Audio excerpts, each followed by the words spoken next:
Yes, mambo ni aje, mambo ni vipi ewe mwana PMTV. Karibu kwenye updates za kimichezo ambazo sisi bwana kwa leo hii tumeamua tu deal na club ya Young Africans. Na club hiyo tuna deal na mchezaji Musa Bala Conte, raia wa Guinea mwenye umri wa miaka 21 ambaye pengine usajili wake kwenye dirisha kubwa ndio ulikuwa usajili wa msimu kwa sababu uliimbwa sana. Lakini ukiachana na kuimbwa sana, vigogo wa Kariakoo, nikiwa nazungumzia Simba pamoja na Yanga, kila mtu alikuwa anawinda sahihi ya kiungo huyo ambaye kwa wakati huo alikuwa anakipiga ndani ya CS Sfaxien.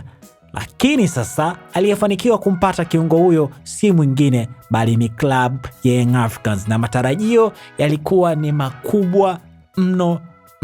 Lakini cha kushangaza, miezi 6 tu baada ya usajili wake, kiungo huyo ametolewa kwa mkopo kwenda ndani ya club ya Raja Casablanca, club ambayo anaitumikia mwalimu Fadlu Davids, ambaye yeye inatajwa ndo alikuwa anamuhitaji sana Musa Bala Conte, wakati huyo yeye akiwa kocha mkuu wa klabu ya Simba. Sasa baada ya kufeli kumchukua akiwa na klabu ya Simba, Fadlu Davids ndoto zake hazikuishia hapo, kwa sababu alivyojiunga na klabu ya Raja Casablanca ameishauri na kuishawishi klabu hiyo iweze kumchukua kwa mkopo kiungo Musa Bala Conte. Sasa baada ya kutua kwenye klabu hiyo, Musa Bala Conte alikuwa na haya ya kuzungumza kuhusiana na jinsi ambavyo anajisikia kufanya kazi na kocha Fadlu Davids. Anasema, nimefurahi kuona kocha Fadlu akiwa na imani na mimi hata baada ya kutoka Simba.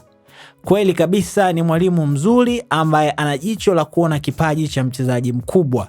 Baada ya kutua Raja, furaha yangu kubwa ni kuungana na kocha Fadlu ili sasa tuanze kufanya kazi kwa nguvu na juhudi. Lakini baada sasa ya kusifia kufanya kazi na juhudi, yeye amesema haamini kama amefeli ndani ya klabu ya Young Africans, lakini kilichofanya ashindwe kuonyesha ubora wake ni walimu kukosa imani na yeye na kumpa nafasi ya yeye kuweza kuonyesha ubora wake. Lakini kwa mechi chache ambazo alipewa nafasi, akiona maanisha michuano ya Mapinduzi, watu wameweza kuona ubora wake. Lakini amesema pia anatumai kwamba mkopo wake kwenda Raja Casablanca utakuwa ni sehemu ya kumfanya aweze kurejea kwenye ule ubora ambao alikuwa nao na kufanya vilabu vikubwa vya Kariakoo, nikiwa nazungumzia Simba na Yanga, viweze kugombea saini ya mchezaji huyo raia wa Guinea. Lakini sasa wewe pia una nafasi ya kutuachia komenti yako. Unadhani Bala Conte kupewa nafasi ya kutosha kuweza kuonyesha ubora wake, ama alipewa lakini hamjaridhishwa na kile ambacho mnikiona kutoka kwa kiungo huyo raia wa Guinea? Lakini pia kati unaacha komenti yako, usisahau pmbet.co.tz ndio sehemu ambayo unaweza ukafanya bashiri zako, kwa sababu huko ukifanya bashiri hauishi kupata pesa peke yake ulioshinda mkeka, bali unaingia kwenye draw ya kushindania Toyota IST ambayo inatoka kila baada ya wiki 5. Website ni pmbet.co.tz. Mimi naitwa Raymond Elias.